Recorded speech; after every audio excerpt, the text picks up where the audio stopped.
I never thought I would be the one to tell this kind of story. I was always the responsible one, the one who followed the rules, the one who had everything figured out.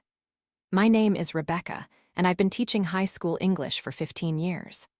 I love my job, my students, and most importantly, I loved my husband, David.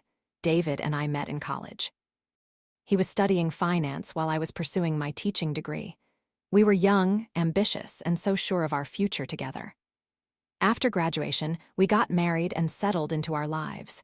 He became successful in his banking career, and I found my calling in the classroom. For 12 years, our marriage was solid, not perfect, but comfortable, dependable.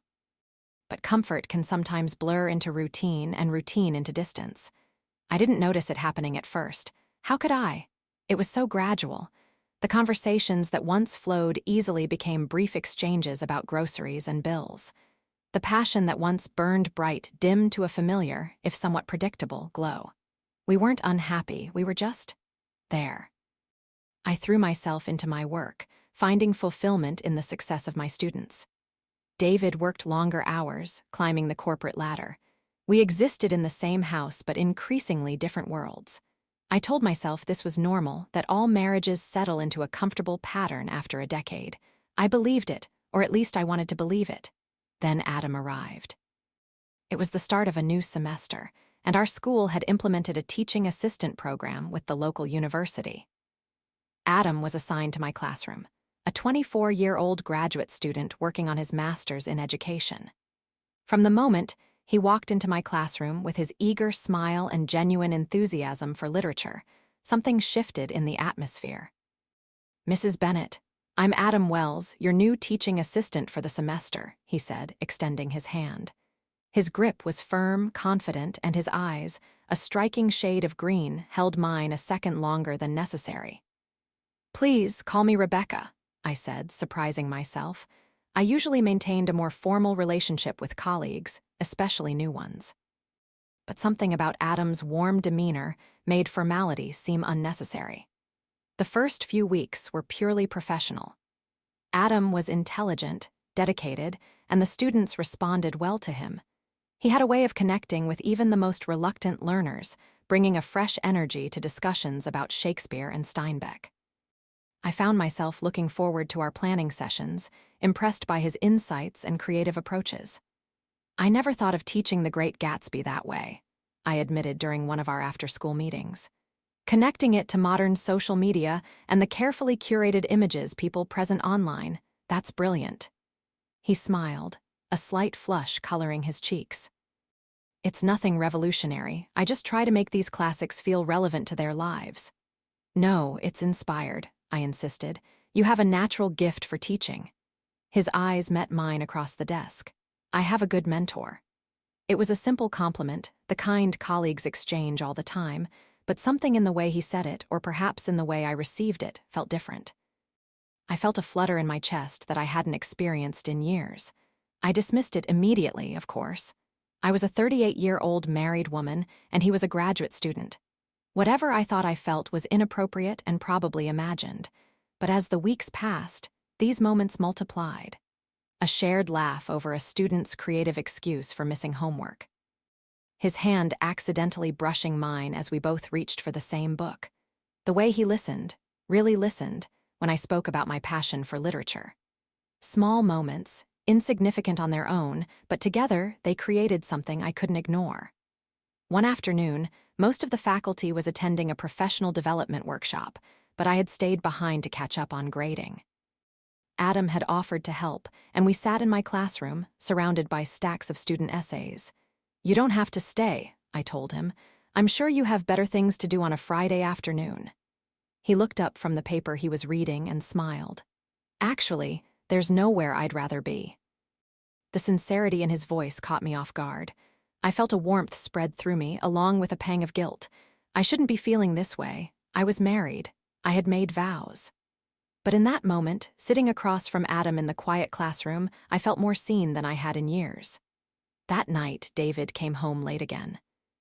He was working on a big project, he explained, barely looking up from his phone as he heated leftovers in the microwave. I watched him, this man I had shared my life with for over a decade, and felt a distance that seemed impossible to cross. "How was your day?" I asked, trying to bridge the gap. "Fine," he replied, his attention still on his phone. "Just busy. How about yours?" I hesitated. What would I tell him? That I spent the afternoon with a man who made me feel alive again, that I was questioning everything I thought I knew about myself and our marriage. "It was fine," I echoed. "Just the usual." As the semester progressed, Adam and I began spending more time together. We told ourselves it was professional, planning lessons, grading papers, discussing teaching strategies. But our conversations inevitably drifted to personal topics. He told me about his dreams of becoming a writer, of traveling the world before settling into teaching. I shared stories from my early teaching days, books that had changed my life, and occasionally, vague references to the emptiness I sometimes felt at home. I was careful never to complain about David or our marriage directly. That would have made what was happening between Adam and me too real, too explicit. Instead, I spoke in generalities about how relationships change over time, about the challenge of maintaining connection amidst the demands of adult life. Adam never pushed for more details, but he listened with an intensity that made me feel understood in a way I hadn't in a long time. When he shared his own experiences, a college relationship that had ended painfully, his parents' divorce when he was a teenager, I felt a deepening connection that both thrilled and terrified me. One rainy afternoon, in late October, we were discussing a particularly moving passage from To Kill a Mockingbird when our conversation took an unexpected turn. "That's what I admire about you, Rebecca," Adam said softly. "You still have such passion for these books, even after teaching them for years. You haven't become jaded." I smiled, touched by his observation. Literature has always been my escape, my way of experiencing other lives, other possibilities. "Other possibilities," he repeated, his eyes holding mine. "Do you ever wonder about the paths not taken?" The question hung in the air between us, loaded with meaning neither of us was willing to explicitly acknowledge. "Sometimes," I admitted, my voice barely above a whisper, "but wondering is dangerous, isn't it?" He didn't answer immediately. Then, slowly, he moved his hand across the table until his fingers were just inches from mine. "Only if you let it become more than wondering." My heart pounded in my chest. This was the moment to pull back, to re-establish boundaries, to remember my vows. Instead, I found myself saying, "And what if the wondering is the only thing that makes you feel alive?" The intensity in his eyes deepened. "Then maybe it's trying to tell you something important." We stayed like that, caught in a moment that seemed suspended in time, until the jarring ring of my phone broke the spell. It was David, calling to tell me he would be home late again. As I spoke to my husband, Adam gathered his things, giving me a small smile before leaving the classroom. That night, I couldn't sleep. I lay beside David, listening to his steady breathing, and felt consumed by guilt and confusion. What was I doing? Was I really considering risking my marriage, my career, my entire life for feelings that might be nothing more than a middle-aged fantasy? The next morning, I resolved to create some distance between Adam and myself. I would keep our interactions strictly professional, limit our one-on-one time, remember my responsibilities. It was the right thing to do, the only thing to do, but resolutions are easier made than kept. The following week, our school was preparing for the annual fall drama production, a modern adaptation of Romeo and Juliet that I was directing. Adam had volunteered to help with set design and rehearsals, showing yet another talent I hadn't known he possessed. During one late rehearsal, after the students had left, we found ourselves alone in the auditorium, discussing changes to the final scene. "It needs something more powerful," I said, frustrated with how the ending was playing out. "Romeo's death isn't having the emotional impact it should." Adam considered this, then walked onto the stage. "Maybe it's about the positioning. If Juliet is here," he said, standing center stage, "and Romeo approaches from here," he demonstrated, walking slowly from stage left, "their final moment together feels more intimate, more devastating." I joined him on stage, seeing his vision. "Yes, and if Romeo falls here," I said, indicating a spot near where Adam stood, "Juliet can cradle him as he dies." "Exactly," Adam said, suddenly dropping to his knees to demonstrate. "She would be here, holding him." Without thinking, I knelt beside him, caught up in the staging. And her line about the dagger would come as she's looking into his eyes, making the choice to join him. Adam turned to face me, our faces now inches apart. "The ultimate sacrifice for love," he murmured. The air between us seemed to crackle with electricity. I was acutely aware of his proximity, the warmth radiating from his body, the way his eyes dropped briefly to my lips. Everything in me wanted to close that small distance between us. "Rebecca," he whispered, my name on his lips sounding like both a question and a plea, and then, as if waking from a trance, I stood abruptly. "I should go," I said, my voice shaking slightly. "It's getting late." Adam rose slowly, his expression a mixture of longing and understanding. "Of course." "I didn't mean to." "No," I cut him off. "You didn't do anything wrong. This is my situation to figure out." He nodded, respecting my unspoken boundary. "I'll lock up here, you go ahead." I gathered my things and left quickly, my heart pounding in my chest. In my car, I sat with my hands gripping the steering wheel, trying to steady my breathing. What was happening to me, to the stable, responsible person I had always been? When I got home, David was actually there, sitting at the kitchen table with his laptop open. He looked up when I walked in, offering a tired smile. "You're home late," he observed, without accusation. "Drama rehearsal," I explained, setting down my bag. "The production is in 2 weeks." He nodded, returning his attention to his screen. "Don't forget we have dinner with the Millers on Saturday." I had completely forgotten about the dinner with his colleagues. "Right," I said. "Of course." I watched him work, this man who had been my partner for so many years, and felt a wave of sadness wash over me. When had we stopped really seeing each other? When had our conversations become nothing more than coordination of schedules and social obligations? "David," I said suddenly, "are you happy?" He looked up, surprised by the question. "What do you mean?" "With us, with our marriage, are you happy?" He frowned slightly, closing his laptop. Where is this coming from, Becca? The use of my nickname, one he had rarely used in recent years, made my chest tighten. "I don't know, I feel like we're drifting, like we're living parallel lives instead of a shared one." David was quiet for a moment, considering my words. "I guess we have been busy lately," he conceded. "But that's life, isn't it? We're not 22 anymore." "Does that mean we just accept growing apart, that we stop trying to connect?"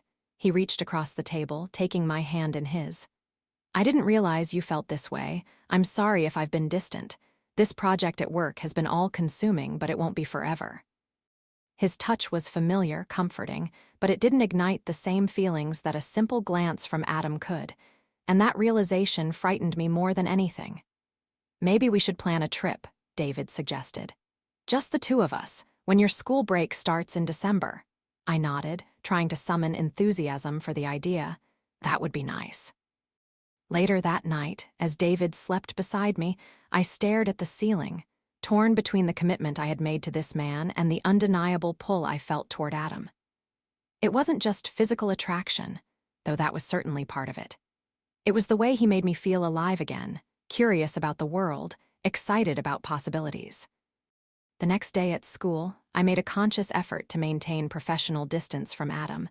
I kept our interactions brief, focused solely on work, and avoided being alone with him. He seemed to sense my withdrawal and respected it, though I occasionally caught him looking at me with questions in his eyes. For a week, I managed to keep my resolve. But then came the night of the dress rehearsal for Romeo and Juliet, the evening before the actual performance. The students had done an amazing job, bringing new life to Shakespeare's tragic love story. As the final scene played out, with the positioning Adam had suggested, I felt tears spring to my eyes at the power of the young actors' performances. After the rehearsal, as the students filed out, excited and nervous about the next day's premiere, Adam approached me. "That was incredible," he said. "You've done amazing work with them." "We did," I corrected him. "I couldn't have pulled this off without your help." He smiled, but there was a sadness in his eyes that hadn't been there before. "Rebecca, I want to apologize if I've made things difficult for you." That was never my intention. I glanced around to ensure we were alone. "You haven't done anything wrong, Adam. The situation is complicated." "I know," he said softly. You're married, I respect that. I respect you too much to want to cause you pain. His consideration only made my feelings for him stronger. Thank you for understanding. He nodded, then hesitated before speaking again. I've been offered a position to finish my assistant teaching at another school. The department chair thought it might be good for me to experience a different classroom environment. The news hit me like a physical blow. Oh, I managed. That makes sense from an educational standpoint. I haven't accepted yet, he continued, but I wanted you to know. I knew I should encourage him to take the opportunity. It would make things easier, create the distance I needed to refocus on my marriage, remove the temptation that was becoming increasingly difficult to resist. But the thought of not seeing him every day made my chest ache. When would you start? I asked, trying to keep my voice steady. After Thanksgiving break, in about 2 weeks. 2 weeks. The weight of that timeline pressed on me. 2 more weeks of this delicate dance, this unspoken attraction, this growing emotional connection that I both cherished and feared. Whatever you decide, I said carefully, I want what's best for your career. He looked at me for a long moment, as if trying to read between my words. And what about what's best for you, Rebecca? Have you thought about that? The question lingered between us, unanswered. The night of the actual performance was magical. The students performed beautifully. The auditorium was packed with proud parents and faculty. And for a few hours, I was able to lose myself in the success of the production. Adam and I maintained a respectful distance, interacting only when necessary for the show. As the curtain closed on the final scene and the audience erupted in applause, I felt a conflicting mix of pride and melancholy. This project had brought Adam into my life in a more significant way, and now, with his potential departure to another school, it felt like an ending approaching. After the performance, as the students celebrated their success and parents congratulated them, I slipped away to my classroom to collect some materials I'd left there. The school hallways were quiet, a stark contrast to the energy of the auditorium. In my classroom, I was surprised to find a small gift bag on my desk with a card that simply read, "Thank you for everything." Inside the bag was a beautiful edition of Letters to a Young Poet by Rainer Maria Rilke, a book we had discussed weeks ago during one of our many conversations about literature. I opened it to find a passage underlined, "For one human being to love another. That is perhaps the most difficult of all our tasks, the ultimate, the last test and proof, the work for which all other work is but preparation." A note in the margin, in Adam's neat handwriting, "Some journeys are worth the risk, even if they can't be completed." I held the book to my chest, tears forming in my eyes. It was both a beautiful gift and a goodbye, an acknowledgement of what might have been and what could not be. When I returned to the auditorium, the crowd had thinned. I saw Adam across the room, talking with a group of students. Our eyes met briefly, and he gave me a small, sad smile. In that moment, I knew he had made his decision. He would take the position at the other school. That night, as I drove home, my mind was a battlefield of emotions. Relief that the temptation would soon be removed. Sadness at losing the connection we had formed. Guilt over the feelings I harbored. And underneath it all, a question that wouldn't be silenced: was I making the right choice? David was waiting up when I got home, a rare occurrence in recent months. "How did it go?" he asked, genuine interest in his voice. "It was wonderful," I said, setting down my things. "The students were amazing." He smiled, coming over to give me a hug. "I'm sorry I couldn't be there. I know how hard you worked on this." His embrace was warm, familiar. I leaned into it, trying to recapture the feeling of home, of rightness that had once been so automatic in his arms. "I've been thinking about what you said," David continued, leading me to the couch. "About us drifting apart, you're right, and I want to do better." I looked at him, this man who had been my partner through so much of my adult life. "I want that too," I said, and meant it. "I've already talked to my boss about cutting back on the late nights," he said, "and I booked that trip for us, 2 weeks in Italy over your winter break." His efforts touched me deeply. He was trying, reaching across the distance that had grown between us. Didn't I owe us, the same effort? "That sounds perfect," I said, pushing thoughts of Adam to the back of my mind. The next 2 weeks passed in a blur. The success of the play, The end of semester rush and David's renewed attention at home kept me busy enough that I could almost, ignore the ache I felt each time I saw Adam in the hallways or in my classroom. We maintained a polite, professional relationship. No more lingering conversations after school, no more shared moments of connection over literature. It was better this way, I told myself. Healthier. Right. On his last day, Adam stopped by my classroom after the final bell. The students had already said their goodbyes, presenting him with cards and small gifts to thank him for his work with them. "So," he said, standing in the doorway. "This is it," I nodded, unable to trust my voice immediately. "You'll be an amazing teacher, Adam. Those students at your new school are lucky to have you." He smiled, but it didn't reach his eyes. "I learned from the best." The air between us felt heavy with all the things we'd never said, the feelings we'd acknowledged but never acted upon. Part of me wanted to cross the room to tell him that in another life, another reality, things might have been different. But what good would that do either of us? "Rebecca," he said softly, taking a step into the room. "I want you to know that these past months have meant more to me than I can say. You've changed how I think about teaching, about literature." He paused. "About life." I swallowed hard, fighting back tears. "You've impacted me too, Adam, more than you know." He nodded, as if coming to a decision. "I hope you find what makes you happy, truly happy. You deserve that." "So do you," I whispered.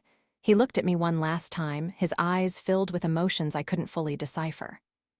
Then, with a small smile, he turned and walked out of my classroom and effectively out of my life. That evening, as David and I decorated our Christmas tree, something we'd always done together despite our busy schedules, I felt a strange mixture of sadness and peace. The connection I had felt with Adam had been real, powerful, and perhaps in another life, it could have been something more. But the choice I had made, to honor my commitment to David, to work on rebuilding what we had lost, felt right, despite the pain. As David handed me a star ornament, our fingers touched and he smiled at me, a genuine smile that reached his eyes. "I've missed this," he said simply. "I've missed us."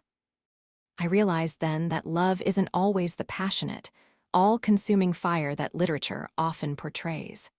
Sometimes it's a choice, a daily decision to turn toward someone rather than away, to rebuild rather than abandon, to remember why you chose them in the first place.